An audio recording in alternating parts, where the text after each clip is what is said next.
عبد الرحمن صاحب ہیں پنڈی گھیپ سے۔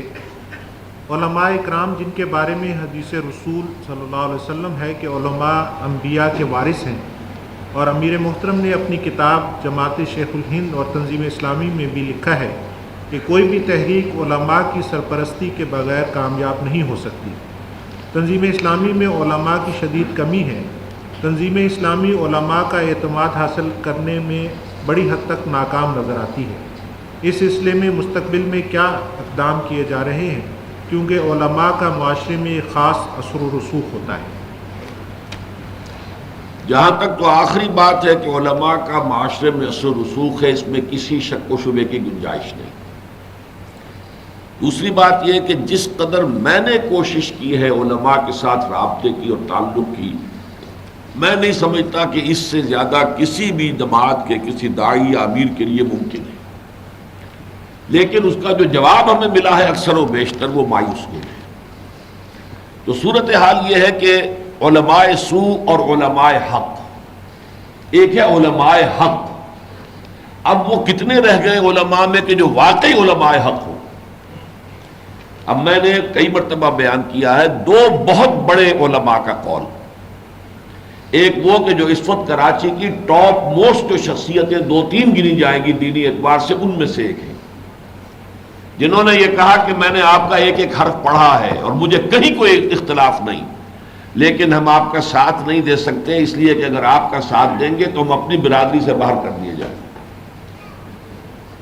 صاف الفاظ، کھلم کھلا۔ اسی طرح ایک دینی مدرسے کے محترم، انہوں نے کہا کہ میں نے سب کچھ پڑھا ہے آپ کا، بلکہ انہوں نے خاص طور پر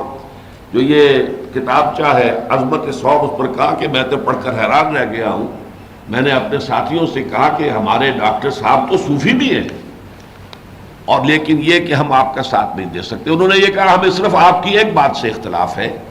اور وہ مزاریت کے بارے میں جو آپ نے رائے وہی اختیار کر لی ہے جو مولانا تحسین صاحب کی، سوائے اس کے اور کوئی اختلاف نہیں،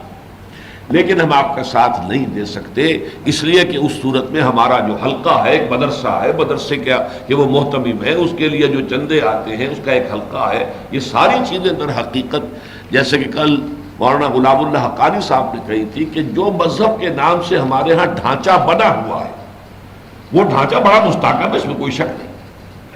اور اس میں سے ہر ایک کے جیسے درخت ہوتا ہے تو درخت کی جڑیں گہری زمین میں گئی ہوتی ہیں، 100 برس کی تاریخ ہے بریلویت کی، دیوبندیت کی،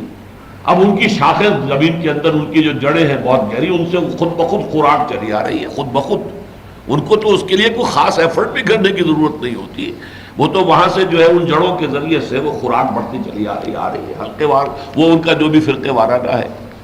بہرحال ہم نے پوری کوشش کی ہے، لیکن یہ کہ میں یہ سمجھتا ہوں کہ اب وہ زمانہ قریب آ چکا ہے کہ جس کو ہم سمجھتے ہیں کہ دجال اور فتنہ دجال جو ہے وہ اپنے پورے عروج پر آیا ہوا ہے یا آیا چاہتا ہے، تو ظاہر بات ہے کہ اب وہ حدیث اور کب سامنے آئے گی جو کہ مشکات شریف میں موجود ہے کہ یوشک ان یاتی علی الناس زمان، اندیشہ ہے کہ لوگوں پر ایک دور وہ بھی آ جائے گا، ایک وقت ایسا بھی آ جائے گا، لا یبقى من الاسلام الا اسمہ ولا يبقى من القرآن الا رسمہ، کہ اسلام میں سے سوائے اس کے نام کے کچھ نہیں بچے گا، اور قرآن میں سے صرف اس کے حروف کے رسم الخط کے اور کچھ نہیں بچے گا۔ مساجدہم عامرۃ، ان کی مسجدیں بہت آباد ہوں گی، یہاں چاہے تو اضافہ کر لیجئے کہ ان کے جو دارالعلوم ہوں گے وہ بہت آباد ہوں گے، بہت رونق والے ہوں گے، لیکن مساجد کے بارے میں کہا وَهِيَ خَرَابٌ مِّنَ الْهُدَىٰ، ہدایت سے خالی ہوں گی مسجدیں، شاندار، اونچی،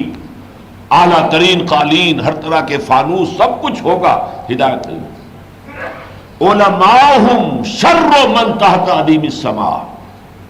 ان کے علماء آسمان کی چھت کے نیچے کی بدترین مخلوق ہوں گے، شر الناس بھی نہیں، آسمان کی زمین کی جتنی مخلوقات ہیں ان میں بدترین مخلوق ہوں گے۔ من عندہم تخرج الفتنۃ وفیہم تعود، فتنے انہی کے پاس سے برآمد ہوں گے، انہی کے اندر گھس جائیں گے، واپس چلے جائیں گے، فتنے پیدا کرنے کے سوا کوئی کام ہی نہیں ہوگا۔ تو علماء سوء کا یہ غلبہ ہے، پروفیشن بن چکا ہے، پروفیشن کے علاوہ جو ہے دکانداریاں بن گئی ہیں، ادارے جو ہیں وہ جاگیروں کی شکل اختیار کر چکی ہیں. تو وہ صورتحال ہے جس سے ہم اس وقت دوچار ہیں. اپنی سی کوشش ہم نے کی ہے اور یہ کہ بہت سے لوگوں سے یہ سند حاصل کر لی ہے کہ بات یہ ٹھیک ہے. ساتھ نہ دے تو اللہ تعالیٰ کے ہاں وہ پکڑے جائیں.